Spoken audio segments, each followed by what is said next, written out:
The fluorescent lights blurred into halos above Eleanor's head. Her throat burned raw from the breathing tube they'd just removed. The recovery room at Mount Sinai Medical Center smelled of antiseptic and floor wax scents that would forever remind her of this moment. Sarah's face swam into focus. Her daughter sat hunched in the visitor's chair, mascara streaked in two dark rivers down her cheeks. She clutched a yellowed piece of paper in her trembling hands. "Mom?" Sarah's voice cracked. "Can you hear me?" Eleanor tried to nod, but her head felt too heavy. She managed to squeeze Sarah's hand, their old signal from when Sarah was little, afraid of thunderstorms. "I'm here. You're safe." "Mom, I found something in Dad's desk when I went to get your insurance papers." Sarah unfolded the letter with shaking fingers. "He knew. Mom, Dad knew what you were carrying." Eleanor's hand moved instinctively to her abdomen. For the first time in 60 years, it was flat, empty, teak. The absence felt wrong, like a missing limb.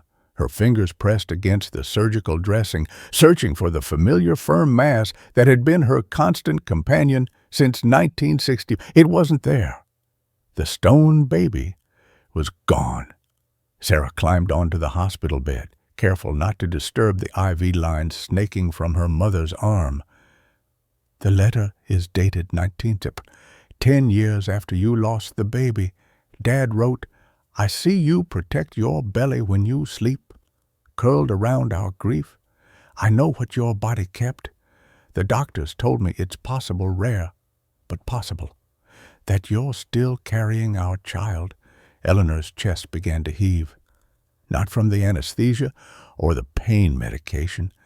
For the first time since the Johnson administration, Eleanor Hayes was about to truly cry. Not the silent tears she'd perfected over 6 decades of church services and funerals. This was different, primitive, volcanic, unstoppable. "All these years," Sarah whispered, holding her mother as the sobs began. "You literally carried my brother or sister. 60 years. Mom, your body never let go." The sobs came in waves, each one deeper than the last. Eleanor's thin shoulders shook against Sarah's chest. The heart monitor beeped faster. A nurse peeked in, saw Sarah's reassuring nod, and quietly closed the door. Dr. Chen entered 20 minutes later. When the storm had passed, he carried a small cedar box, the kind they sold in the hospital gift shop for grieving families. His surgical scrubs were rumpled from the 7-hour operation. "Mrs. Hayes," he said gently, setting the box on the bedside table, "the surgical team wanted you to know we treated what we removed with absolute reverence. When you're ready, you can decide what you'd like to do." Eleanor's eyes fixed on the box. Inside was the child she'd carried longer than any mother in history. A lethopedion, Dr. Chen had called it. Stone baby. The medical term sounded cold, scientific. But Eleanor knew better. It wasn't stone. It was love, crystallized into calcium. It was 60 years of her body refusing to let go. Was it? Eleanor couldn't finish the question.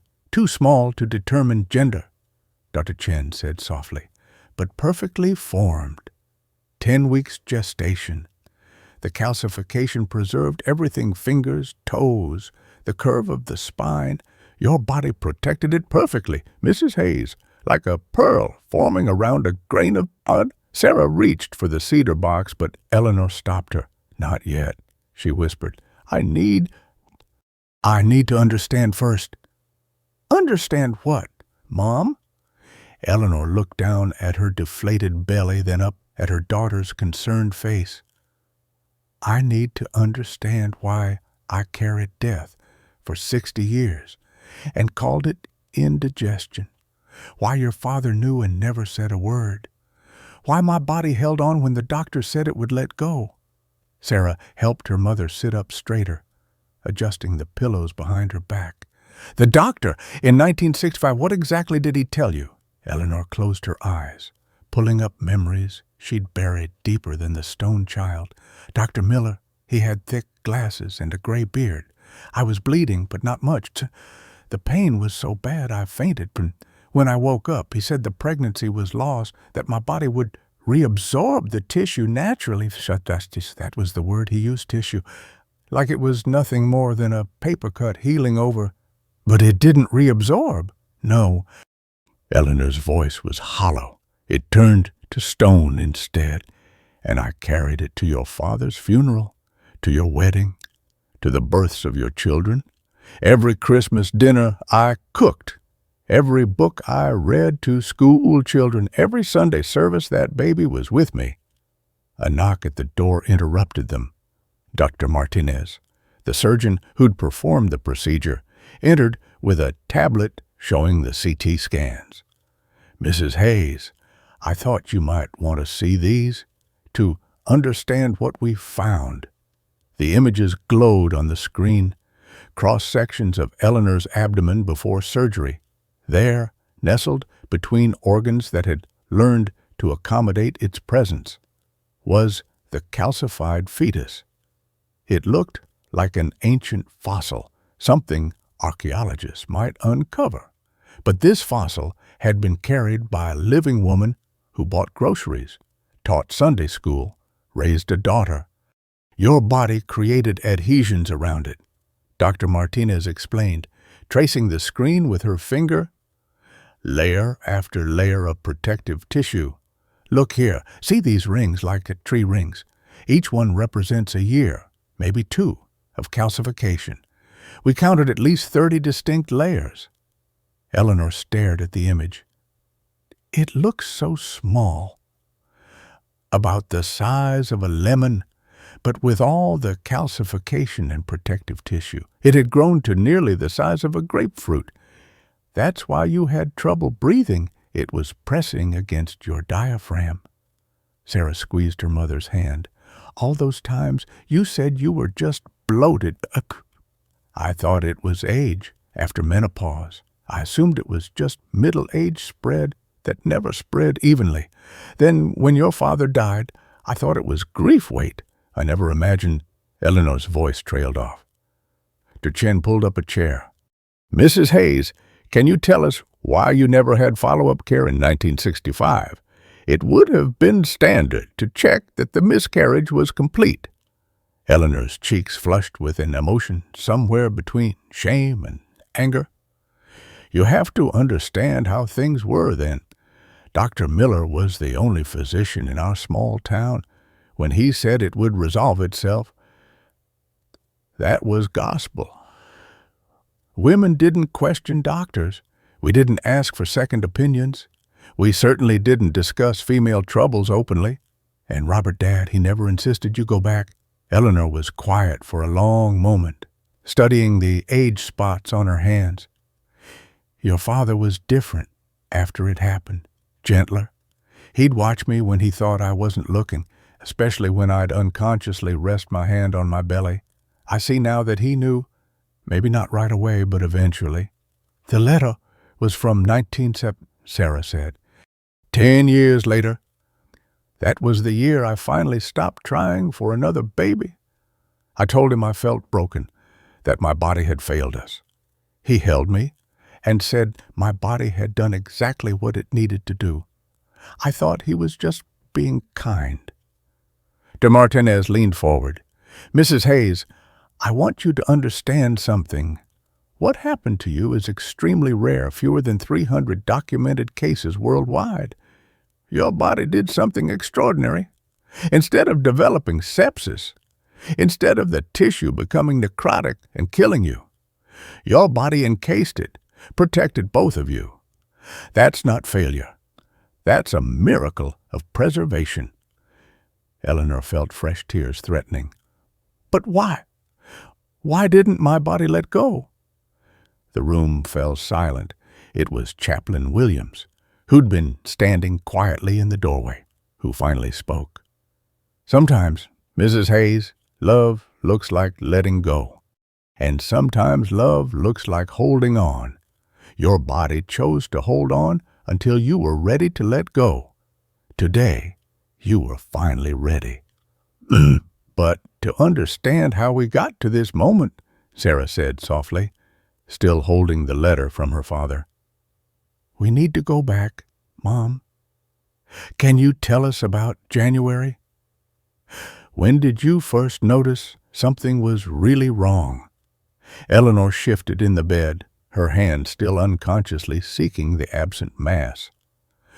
3 months ago, though I suppose the signs were there longer, I just got very good at ignoring them. Before we continue, please leave a like and subscribe. Let me know which city you're watching from. Now, let's get back to the story. January's cold pressed against the classroom windows at Riverside Elementary. Eleanor shifted on the small reading chair, her hip bones grinding against the hard plastic. The kindergartners sat cross-legged on the alphabet carpet, 20 pairs of eyes watching her open corduroy.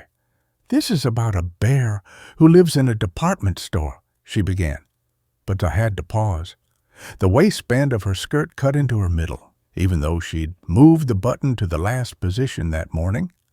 She tugged her cardigan down the brown one that had been Robert's, still smelling faintly of his pipe tobacco after 10 years. Maya, 5 years old with missing front teeth, scooted closer. When the girl leaned against Eleanor's knee, Eleanor automatically angled her body, creating space between the child and her midsection. She'd been making that same protective movement for so long, she didn't notice anymore. Ba Ke Chuyen, Maya said. The Vietnamese children called her grandmother story. Your tummy makes sounds. Eleanor heard it too. A gurgling, shifting noise from deep inside. Not hunger. Something else. Just my breakfast talking, she said, continuing to read about the teddy bear searching for his missing button while her fingers found the safety pin hidden under her cardigan, the one holding her skirt closed where the zipper no longer met. After volunteering, Eleanor drove her Honda Civic home, stopping twice to catch her breath just walking from the school entrance to the parking lot. The January air felt sharp in her lungs, like breathing through a straw. She gripped the steering wheel, waiting for the dizzy spell to pass before turning the key. Her apartment unchanged. Robert's reading glasses still on the end table. His coffee mug by the sink, world's best grandpa, though they'd never had grandchildren together, only Sarah from her previous marriage. The photo arrangement on the mantel exactly as he'd left it, including the gap third from the left where she'd removed one frame years ago, telling everyone it broke. Eleanor heated a can of soup for lunch, but managed only 3 spoonfuls. No room. Her stomach felt like a fist pressed against her ribs. She stood at the bathroom mirror, lifting her cardigan and blouse. The swelling wasn't soft like fat. When she pressed her fingers against it, it didn't give, hard as a cantaloupe under the skin, slightly off-center, pushing her navel to the left. Her hand froze against the mass. It had moved, not moved exactly, shifted, like when Sarah had been inside her, except Eleanor dropped her blouse. Impossible. She was 87 years old, the last time she'd been pregnant. Kennedy was president. But the mass under her fingers had the same dense weight she remembered from 1965, the same solid presence she'd felt before the pain came, before Dr. Miller's office, before the bleeding that wasn't enough bleeding, before her phone rang, Sarah's ringtone. February wind rattled the kindergarten windows. Eleanor held the velveteen rabbit with both hands to stop the trembling. The children sat closer today, their small bodies radiating heat that made the room feel airless. Real isn't how you are made, she read, the words swimming on the page. It's a thing that happens to you when a child loves you for a long, long time. The book slipped. Pages fluttered as it hit the alphabet carpet. Eleanor gripped the chair arms, plastic edges cutting into her palms. The ceiling tiles started to drift sideways. "Ba ke chuyen," Maya's voice came from far away. Through cotton, Eleanor forced her eyes to focus on the little girl's face. 2 missing teeth, pigtails with red ribbons. Behind Maya, the classroom fish tank bubbled, each bubble sound stretching and warping. "Just drop the book, sweetheart." The words came out thick. Eleanor bent forward to retrieve it, but her middle wouldn't fold. The mass, she called it that now, the mass pressed back against her ribs when she tried to bend. Dark spots bloomed across her vision like spilled ink. Mrs. Patterson, the kindergarten teacher, materialized beside her, young, maybe 30, smelling of dry erase markers and hand sanitizer. "Eleanor, you're very pale." "I'm fine." But when Eleanor stood, she had to grip Mrs. Patterson's arm. The younger woman's muscles tensed under Eleanor's fingers, that specific tension of someone ready to catch a falling body. The walk to her car took forever. 20 feet became 20 miles. Eleanor stopped at the bulletin board, pretending to read the lunch menu, while her heart hammered against the mass, stopped again at the coat hooks, at the door, at the handicapped ramp she'd never needed before. In the driver's seat, she pulled the seatbelt across her body. It wouldn't reach.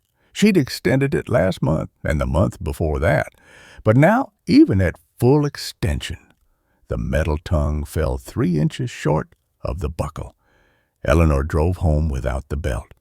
Hands at 10 and 2, 15 miles per hour, in a 25 zone. Her apartment door stuck. She shouldered it open, stumbled to the couch. The navy dress, with tiny flowers, Robert's favorite, gaped at the waist. The safety pin had bent from the strain, metal warped into a question mark. The phone rang at 6:30, Sarah's call, reliable as sunrise. "Hi, Mom. How was volunteering?" Eleanor wedged the phone between shoulder and ear while working a new safety pin through the fabric. "Good," read to the children. "You sound breathless. Just climb the stairs." A lie. Eleanor lived on the ground floor. "Mom, when did you last see a doctor?" "My Medicare wellness check is in June. 4 months away." The pin pricked Eleanor's thumb, drawing a bead of blood. "Maybe you should go sooner. You've been tired lately." "I'm 87, honey. Tired comes with the territory." After Sarah hung up, extracted promises to rest, eat more, call if needed, Eleanor stood before her bedroom mirror, lifted the cardigan, then the blouse. The mass pushed outward, stretching the skin smooth and tight. When she placed both hands on it, she felt that deep internal shifting again, not movement exactly, more like settling, like something finding its position after being disturbed. She remembered this sensation from 1960, the day before the pain started, before the spotting, before Dr. Miller's thick glasses and gray beard, before he said, "The pregnancy is lost," and "Your body will reabsorb the tissue naturally," before Robert drove her home in silence, knuckles white on the steering wheel of their Buick, before the bleeding that should have been more bleeding but wasn't. Eleanor walked to the living room, to the mantel with its careful arrangement of photographs. Her hand reached for the empty space, third from the left. Her fingers traced the dust outline where the frame had stood for decades before she hid it in the closet. The photo inside showed her at 27, hand on her swollen belly. 3 months pregnant with the baby that was supposed to make them a complete family. Taken 2 weeks before everything went wrong, she pressed her palm against the mass. The same size now as in that photo. The exact same size, but that was impossible. Unless Dr. Miller had been wrong. Unless her body had never let go. The pot roast sizzled in the oven, filling Eleanor's apartment with rosemary and garlic. She gripped the counter edge, waiting for the kitchen to stop tilting. Sweat beaded along her hairline, dripped onto the linoleum. The timer showed 20 minutes left, but standing had become an endurance test. Sarah would arrive at 6 with Mark. Sunday dinner, every week for 10 years since Robert died. Eleanor never missed it. The oven door weighed 1,000 pounds. She pulled it open, heat blasting her face, making her airways constrict. The roasting pan scraped against the oven rack as she slid it out. Her hands shook. Meat juice sloshed over the edge, hissing on the heating element. "Mom," Sarah's voice from the entryway, "early." "I used my key?" Eleanor straightened too fast. Black dots exploded across her vision like fireworks in reverse, bright to dark. She pressed both palms flat on the counter, arms locked, holding herself upright. Shaw appeared in the doorway, Mark behind her carrying wine. Sarah's nurse-trained eyes swept over her mother, the sweat-soaked collar, the trembling legs, the cardigan that couldn't hide the distortion of her torso. "Mom, you look fine. I'm fine." Eleanor forced her feet to move, one step, then another, carrying the roast to the dining table she'd set with her wedding china. The patterned, blurred blue roses became blue smears. They sat, Mark carved, while Sarah watched Eleanor not eat. Each breath came shallow, the mass pressing up into her diaphragm, compressing her lungs into what felt like two deflated balloons. "Not hungry." Sarah's fork hovered over her own untouched plate. "Big lunch." Another lie. Eleanor hadn't eaten since yesterday's toast. No room. The mass had claimed all available space. She stood to clear the dishes. The chair legs scraped against hardwood. Her knees buckled first, sick, liquid feeling like joints turning to water. The stack of china plates tilted in her hands. She saw them falling in slow motion, each plate separating from the stack, rotating as it fell. The crash came from far away. Shards of 60-year-old china scattered across the floor, blue roses fragmenting into 1,000 pieces. Eleanor's knees hit the hardwood. Pain shot up her thighs. Her palms slapped down into the broken china, sharp edges biting into flesh. "Mom!" Sarah's hands on her shoulders, then checking her pulse at the wrist, 2 fingers pressed to the radial artery. "Counting," Mark's voice on the phone, giving their address to 911. "I just slipped." "Quiet, Mom." Sarah's fingers moved to Eleanor's neck, checking the carotid, then lifting her eyelids, checking pupils.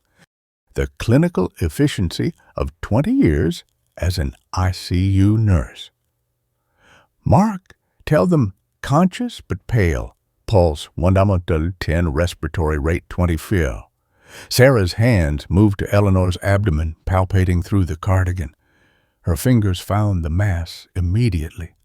Eleanor watched her daughter's face change the shift from worried daughter to medical professional, recognizing something critically wrong. "How long?"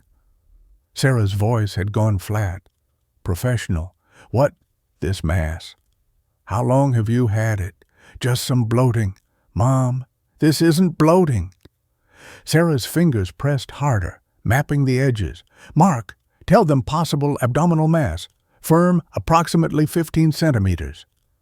The EMTs arrived in a blur of Navy uniforms and medical equipment, blood pressure cuff squeezing her arm, oxygen mask over her face, plastic smell mixing with the pot roast still cooling on the table.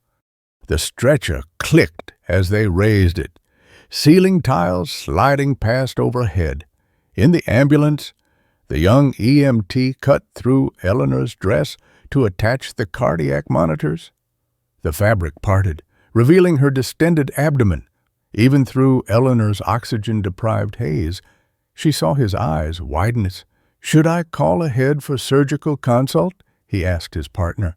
Mount Sinai's emergency room smelled of floor wax and fear. The ultrasound technician, a young woman with a ponytail, spread cold gel on Eleanor's exposed belly. The probe pressed down, sending pressure waves through the mass. The screen showed gray static that meant nothing to Eleanor, but the technician's face told her everything. The way she kept repositioning the probe, the way she bit her lower lip, the way she said, "I need to get Dr. Chen right now." Dr. Chen arrived within minutes, unheard of for a Sunday night in the ER. He took the probe himself, moving it slowly across Eleanor's abdomen. His forehead creased. "Mrs. Hayes, I need to ask you something." He set down the probe, looked directly at her. "Have you ever been pregnant?" "Yes, my daughter Sarah." "Any other pregnancies, particularly ones that didn't go to term?" Eleanor's throat closed. Sarah grabbed her hand. Miss Eleanor whispered, "I lost a baby. 10 weeks. Dr. Chen exchanged glances with the technician. "We need a CT scan. Immediately." They wheeled her through corridors that smelled of disinfectant and industrial coffee, into the CT room with its massive white donut of a machine. The tech positioned her on the narrow table. "Try not to move, Mrs. Hayes. This will take about 10 minutes. The machine hummed around her. Through the observation window, she could see the technicians clustered around their monitors. One of them pointed at the screen. Another picked up a phone. Speaking rapidly, the humming stopped. The table slid out. But instead of taking her back to the ER, they left her there. Through the window, she saw Dr. Chen arrive, then another doctor, then another, all of them staring at the screen. Sarah appeared beside her, having pushed past the staff. "Mom, what happened in 1960? Tell me exactly." Eleanor's mouth felt full of sand. "I was pregnant 10 weeks.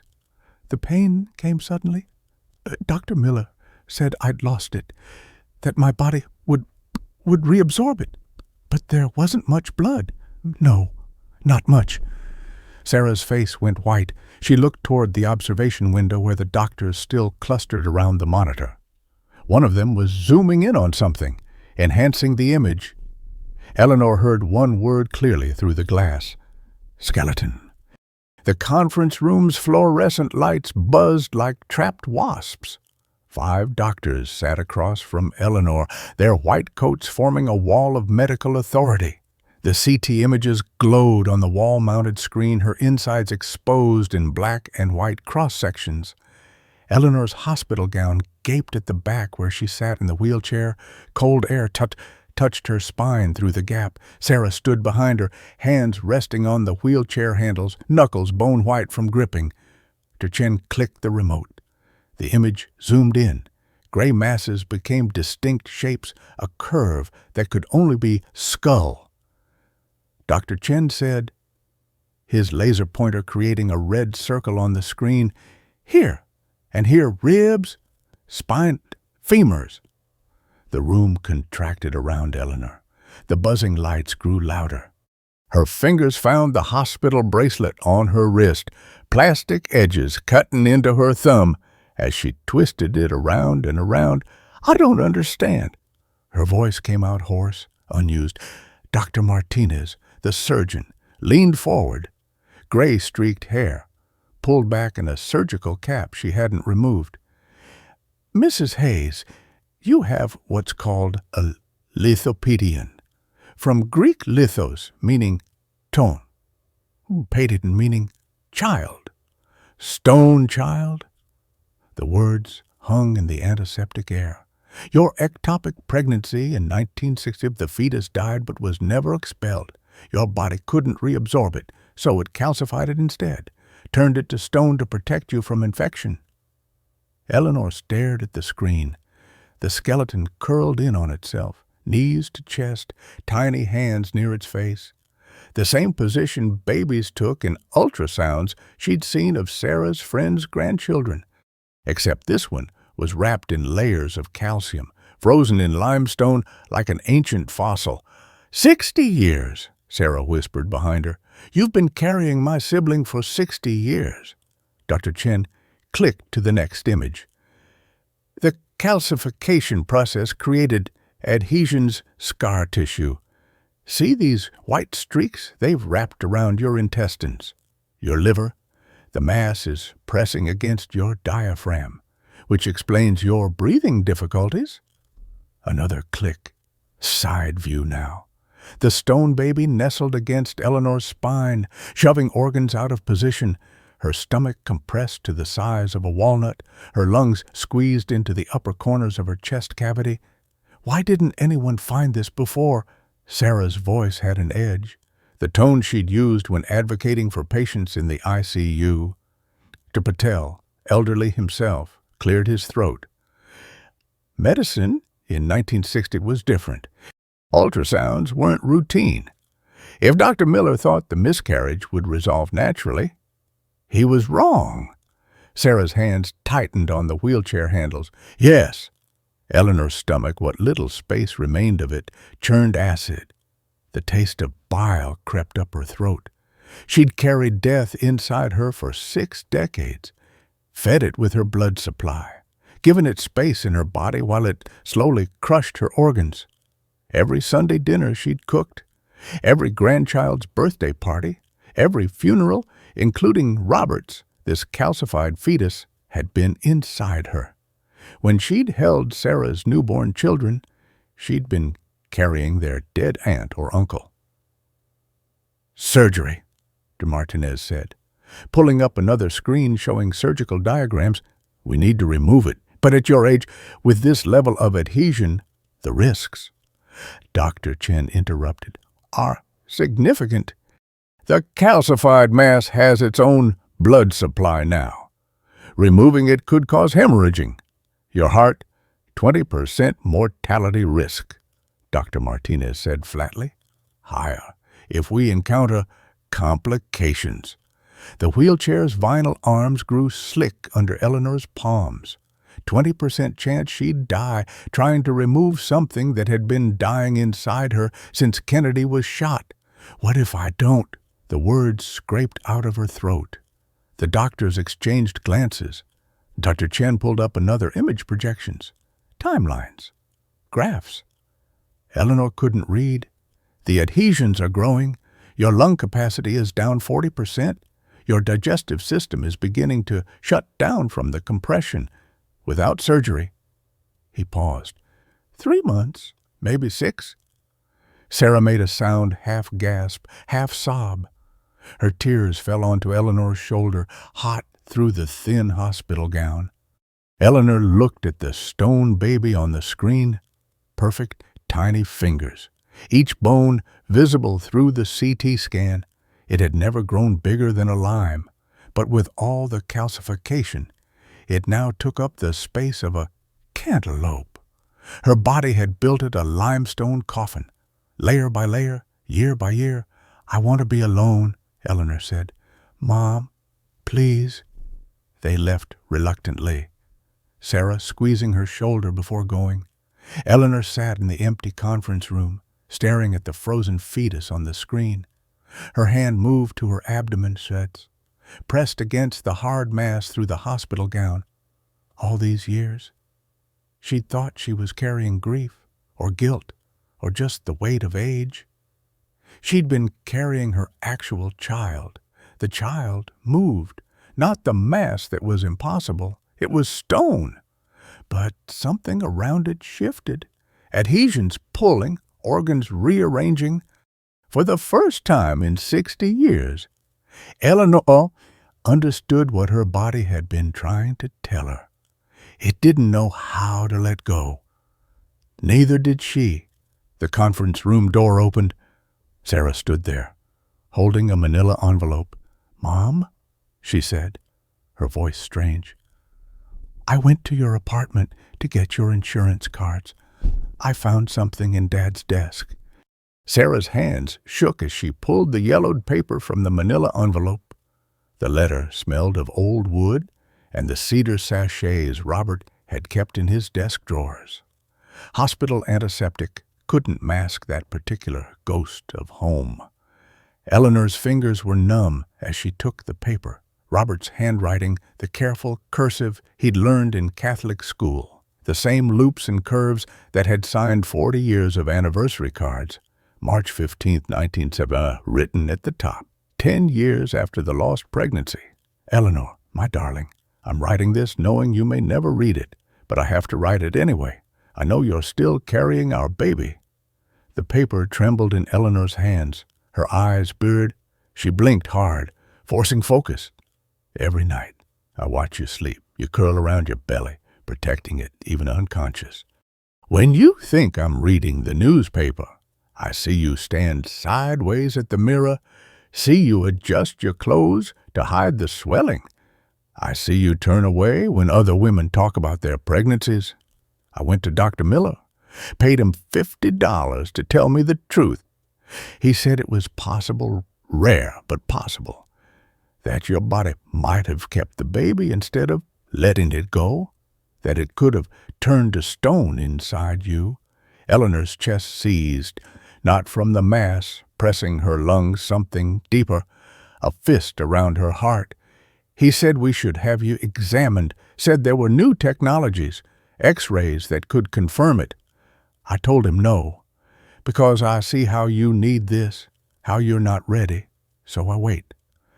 I'll wait forever if that's what you need. You're not carrying death, my love. You're carrying our child the only way your body knew how. That's not failure. That's the fiercest kind of love I know. When you're ready, if you're ever ready, this letter will be here. All my loin. Robert, the sob that tore from Eleanor's throat didn't sound human. It came from somewhere deeper than her compressed lungs could reach. Her shoulders convulsed.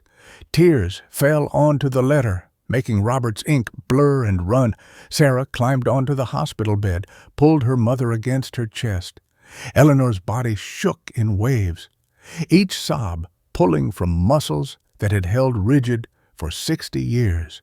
She cried for the baby who never breathed, for Robert who knew and never said, for herself carrying stone and calling it indigestion, protecting death and calling it motherhood. The door opened. De Martinez entered, followed by someone Eleanor didn't recognize, a younger woman with dark hair and arid eyes. "Mrs. Hayes," Dr. Martinez said softly. "This is Dr. Rebecca Salazar, our prenatal loss counselor." Eleanor pulled back from Sarah, wiping her face with the rough hospital tissue. I lost my first pregnancy at 12 weeks. De Martinez interrupted. 27 years ago, incomplete miscarriage. My body held on to tissue for 3 months before they found it. She sat on the edge of Eleanor's bed, the professional distance dissolving. 3 months. You've carried yours for 60 years. I can't imagine that weight. De Salazar pulled up a chair. There are only about 300 documented cases of lithopedion worldwide. You're not alone, Mrs. Hayes. Women in Morocco, Brazil, India, some carried their stone babies for 70 years. But they're stone, Eleanor's voice cracked. They're dead. Yes, Dr. Martinez said simply. But your body didn't treat it as dead tissue. Your body protected it, wrapped it in calcium like an oyster creates a pearl. That's not dysfunction. Mrs. Hayes, that's preservation. Eleanor looked down at her distended abdomen. Through the thin hospital gown, she could see the asymmetrical bulge. Her hand found it automatically, the gesture she'd been making for 60 years without understanding why. "If I have the surgery," she said slowly, "what happens to the baby?"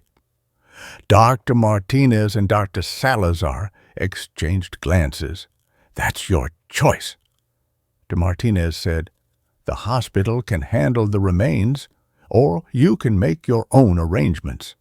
Some families choose burial, others choose cremation. The choice is yours. I want—" Eleanor's voice broke. She pressed her palm flat against the stone child. "I want to bury it properly, with a service next to Robert." Sarah squeezed her hand. "We can do that, Mom." Dr. Chen knocked, and entered.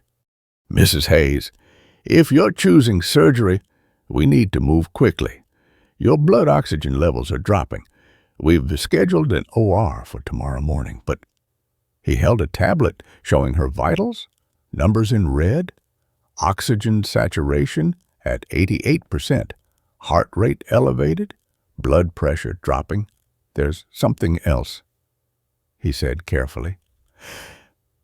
"The surgical team wants to know if we find anything unexpected during the operation, if the calcification has spread further than the scans show, or if removing it would cause organ failure. You want to know if I want you to save my life at any cost?" "Yes." Eleanor looked at the letter, still clutched in her hand. Robert's words blurred, but she knew them now by heart. The fiercest kind of love. "I've carried this baby for 60 years, she said. "I won't abandon it now. Remove it whole, even if—" Sarah's grip tightened. "Mom, no. I need to complete this." Eleanor met Dr. Chen's eyes. "Whatever it takes, I need to let my baby go properly this time." Dr. Chen nodded slowly. "We'll do everything possible to keep you both safe." "Both," he said, "both." After 60 years, someone else was finally acknowledging her baby as real. 5 a.m. pre-op. The IV needle slid into Eleanor's arm, cold burn spreading up the vein. Sarah sat on her right, Sarah's daughter Emma on her left, 16 years old with her grandmother's stubborn chin. "Tell us about 1960, Emma said quietly. "About the baby." Eleanor's throat clicked when she swallowed. The surgical prep room smelled of iodine and the latex gloves the nurse was pulling on. "I was so happy." The words came out rusty. "Your grandfather bought a crib the day we found out, painted it yellow, because we didn't know if it was a boy or girl." The anesthesiologist, Dr. Patel, checked the IV flow. Her fingers were gentle on Eleanor's wrist. "My twins died at 20 weeks, she said softly. 22 years ago. The grief never leaves. It just changes shape." Eleanor nodded. Her hand found the familiar bulge one last time through the hospital gown. "The pain came on a Tuesday. I was hanging laundry. The sheets were still wet in my hands when I doubled over." Emma leaned closer. "What did Grandpa do?" "Carried me to the car. Drove to Dr. Miller's office. There was no hospital in our town then. Dr. Miller examined me, said the pregnancy was lost, gave me pills for the pain, told me to rest, that my body would handle it naturally." "But it didn't," Sarah said. "There was blood, but not much. The pain stopped after 3 days. Dr. Miller said that was normal, that the tissue had been reabsorbed. I believed him." Dr. Patel attached the monitoring leads to Eleanor's chest. Each electrode was a cold kiss against her skin. "Mrs. Hayes, we're going to take excellent care of you." 7 a.m. The operating room lights were brilliant white suns. The mask covered Eleanor's face, rubber smell mixing with the sweet chemical tang of sevoflurane. Dr. Martinez appeared above her, eyes visible over her surgical mask. "Count backward, from 10, Mrs. Hayes. 10, 9, 8. The world dissolved inside Eleanor's abdomen. De Martinez made the first incision. Yellow fat parted under the scalpel. Blood welled, immediately suctioned away. The muscle layer came next, atrophied from age and compression, thin as paper in places. "Jesus," the resident whispered. The adhesions were everywhere. Thick ropes of scar tissue had turned Eleanor's abdomen into a web. Each strand had to be cut, cauterized, separated with infinite care. One wrong move would puncture the bowel or nick the liver. Hour 2? Dr. Chen took over, his hands steadier for the delicate work. He traced the outline of the mass through the adhesions larger than the CT showed, nearly 6 inches across with all the calcification. "Blood pressure dropping," the anesthesiologist announced. 70/40. She's bleeding somewhere. Dr. Martinez searched for the source. There, a vessel, feeding the calcified mass torn by their manipulation. She clamped it, watched the blood pressure slowly climb. Hour 3, they'd cleared enough adhesions to see it properly. The lithopedion sat in what had once been Eleanor's left fallopian tube, expanded and calcified into a stone cradle. The fetus itself was visible through the translucent calcium-perfect profile, curved spine, tiny fists pulled to its chest. My God, Chen breathed. It's completely intact. The OR went silent. Even the nurses stopped their efficient movement. They all stared at this impossible thing, a baby frozen in limestone, carried for 60 years.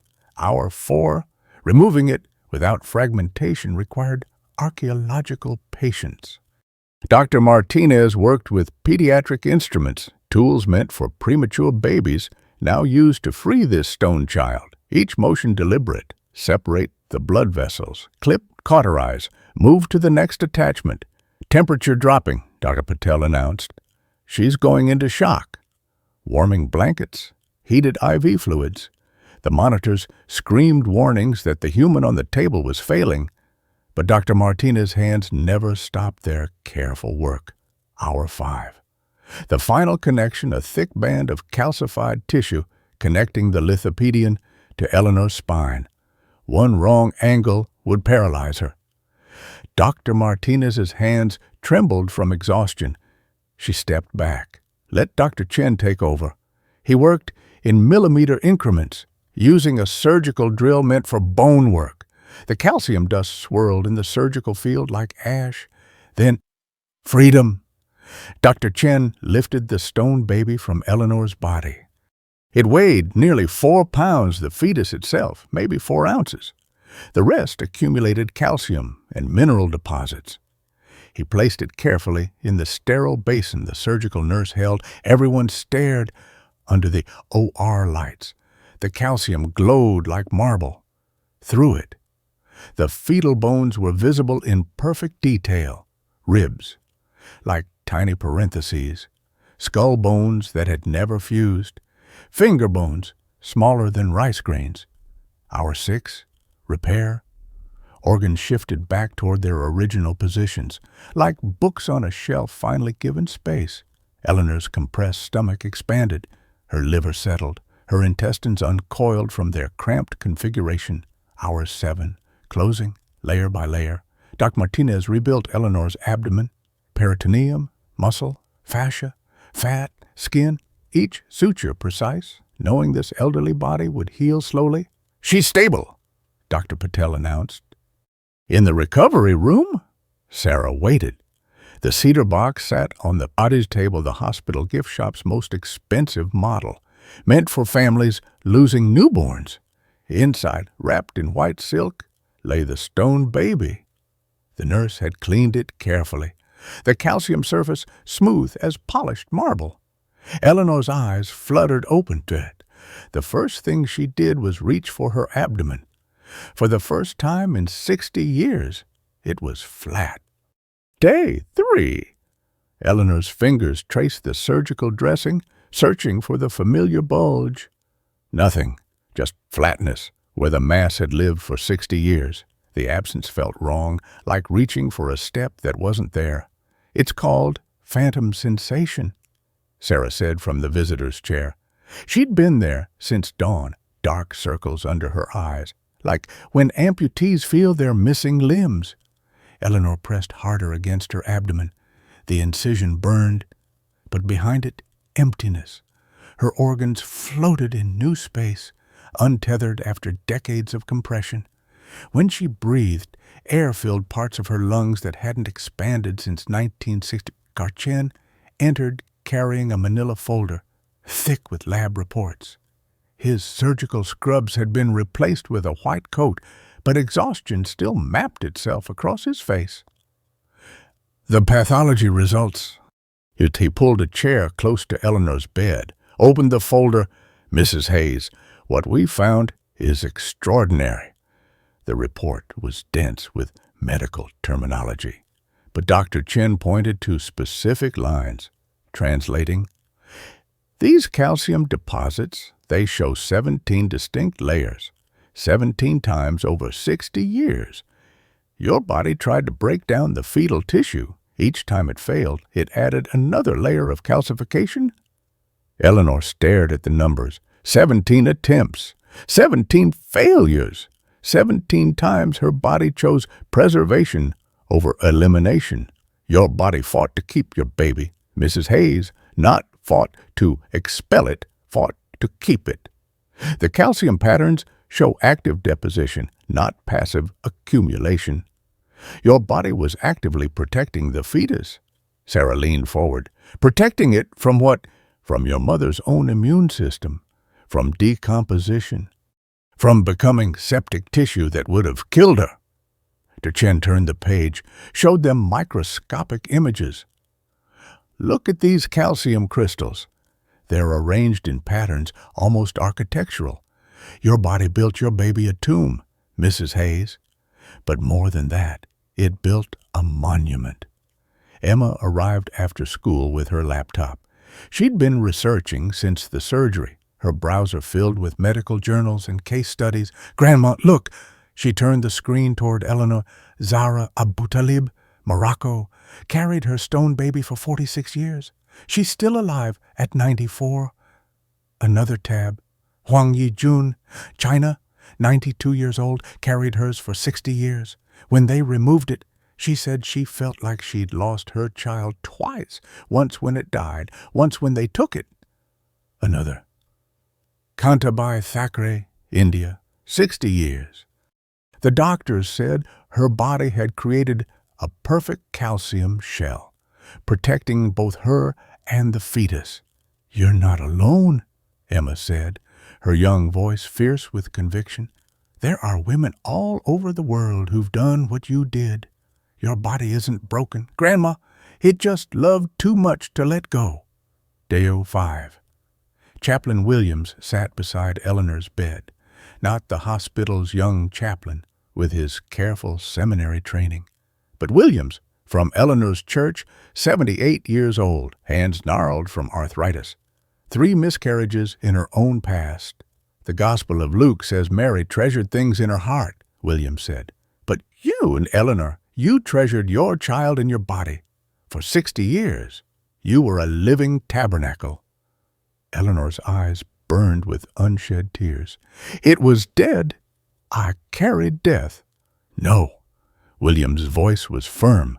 "You carried love that had nowhere else to go. Your womb became a sanctuary when it couldn't be a nursery. That's not failure. That's the holiest kind of faithfulness." Day 7. Physical therapy. Marcus, the therapist, supported Eleanor as she took her first real steps. Her center of gravity had shifted without the mass. Each step felt like learning to walk in a new body. "Lean forward slightly," Marcus instructed. "Your body wants to compensate for weight that isn't there anymore." Eleanor gripped the parallel bars. Her abdominal muscles, freed from compression, spasmed with each movement. "How do you know so much about this?" "My grandmother carried a twin that died in utero for 40 years, rural Alabama, no medical care. When they finally removed it, she said—" Marcus paused, steadying Eleanor as she swayed. "She said it felt like losing her baby twice. Once in 1940 when it died, once in 1982 when they took it." Eleanor stopped walking. That was it, the double grief, the double loss, but also the double proof of love. Her body had loved that baby to stone, literally crystallized its devotion over 60 years. "I need to see it," Eleanor said suddenly. "The baby. I need to see it alone." Sarah brought the cedar box that evening, then left. Eleanor sat up in bed, the box heavy across her thighs.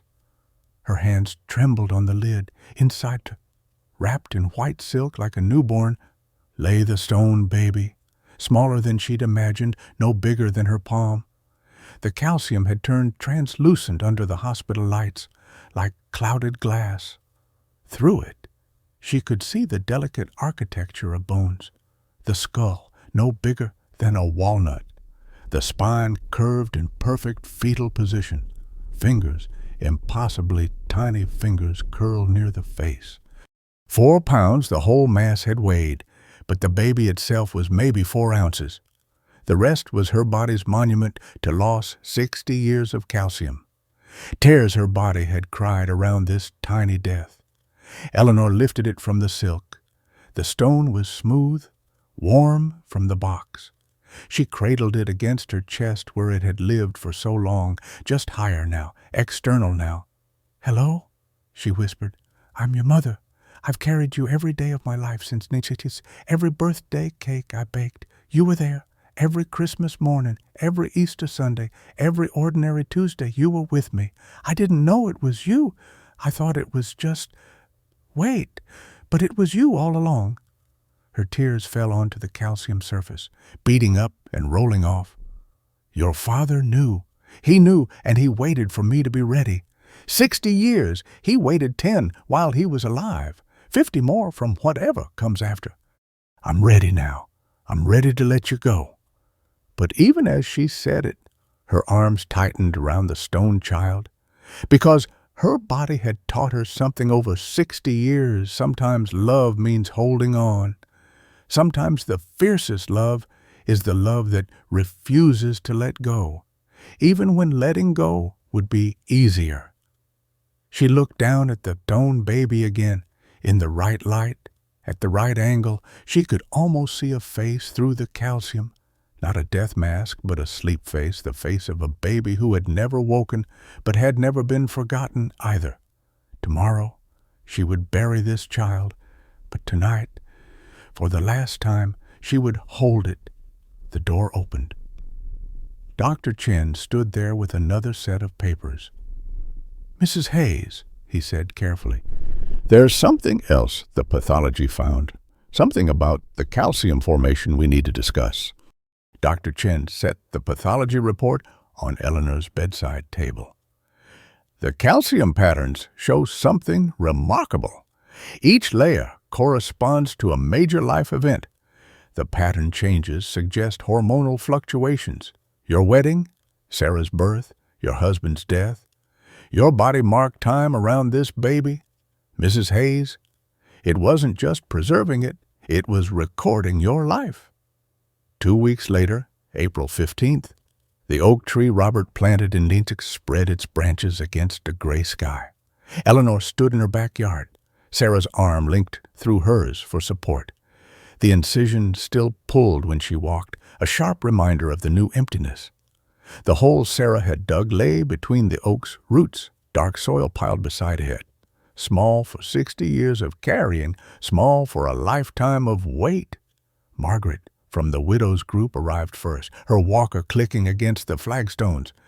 Then Dr. Chen, still in his white coat from morning rounds. De Martinez in civilian clothes, jeans, and a sweater that made her look younger, less surgical.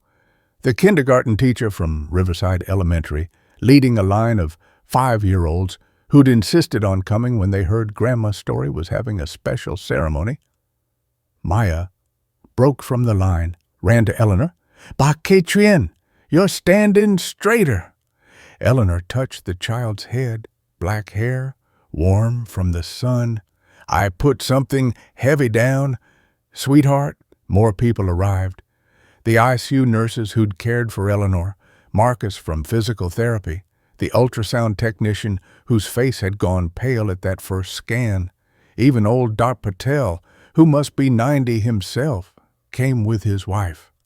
They formed a loose circle around the oak tree. Chaplain Williams stood at the hole's edge, her Bible worn soft as cloth.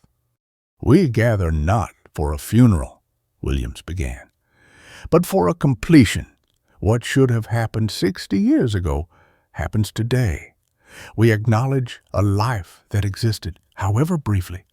We honor a mother's body that chose preservation over surrender." Eleanor knelt carefully, Sarah supporting her. The cedar box sat in her lap, heavier than its contents warranted. Insitba, the stone baby, nested in white silk. Beside it, Robert's letter from 1970, photograph from 1960, Eleanor young and pregnant, hand on her swollen belly, smile bright with expectation.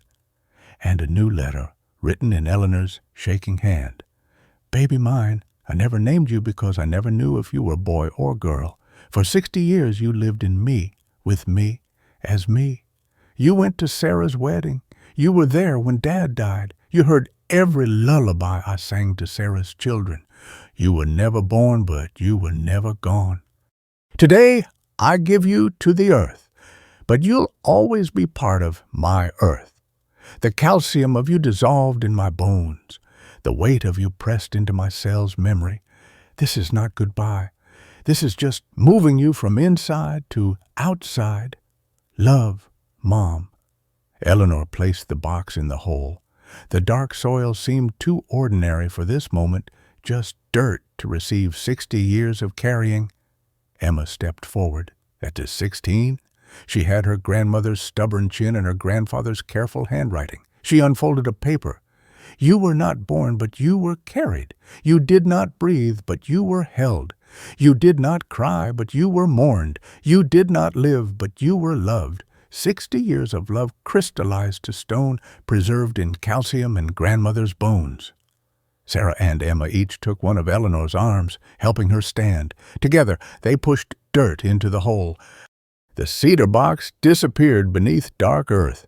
Others stepped forward, Margaret sprinkling flower seeds, Dr. Chen adding a small stone from his garden, Maya placing a drawing she'd made of a baby surrounded by hearts. When the hole was filled, Eleanor stood alone at the small mound. Her hand went to her abdomen, flat now beneath her new dress, one that fit properly, that didn't need safety pins. 60 years, she said to the oak tree, to the buried box, to Robert, wherever he was. I carried our baby 60 years. The wind moved through the oak leaves. Somewhere a child laughed, life continuing around this small grave that should have been dug in 1960 months later. October sun slanted through the hospital meeting room windows. 12 women sat in a circle, ages ranging from 23 to 71.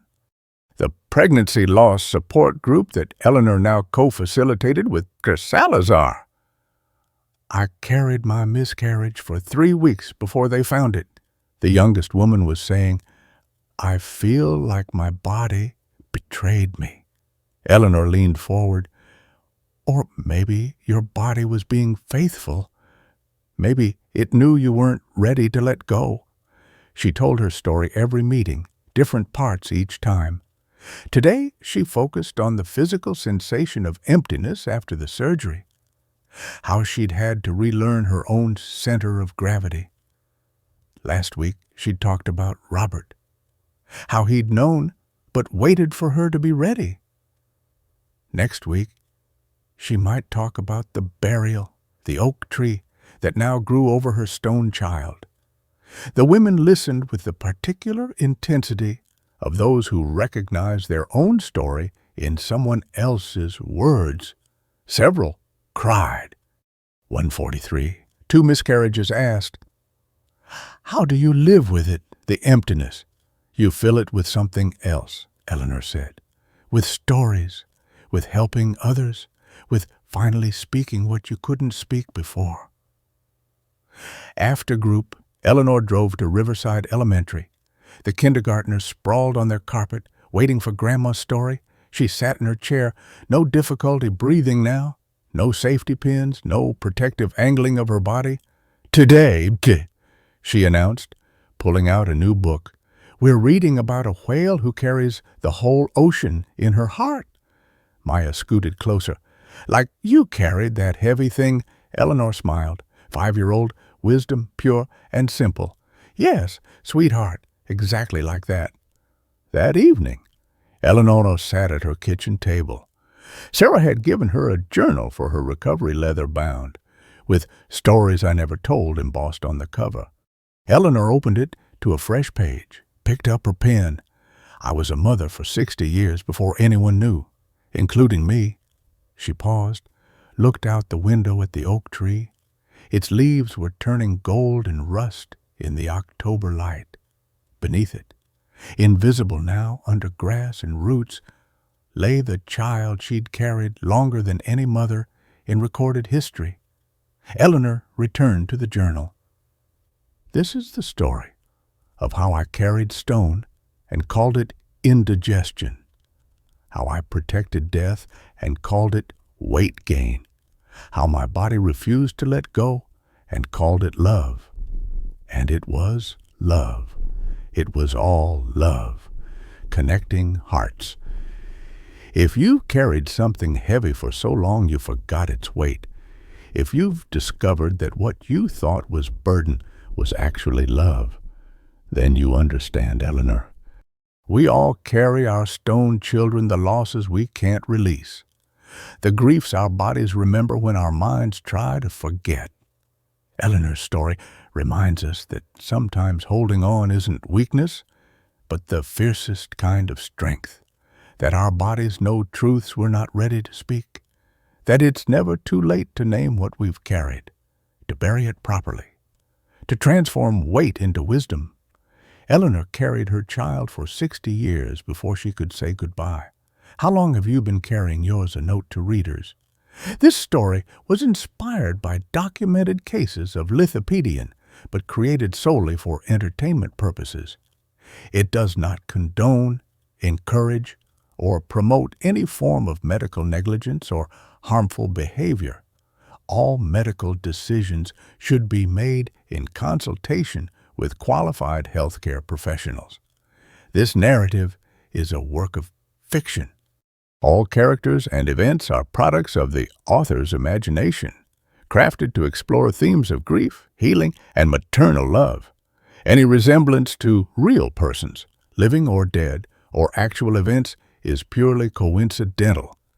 If you're experiencing pregnancy loss or medical concerns, please seek appropriate professional support.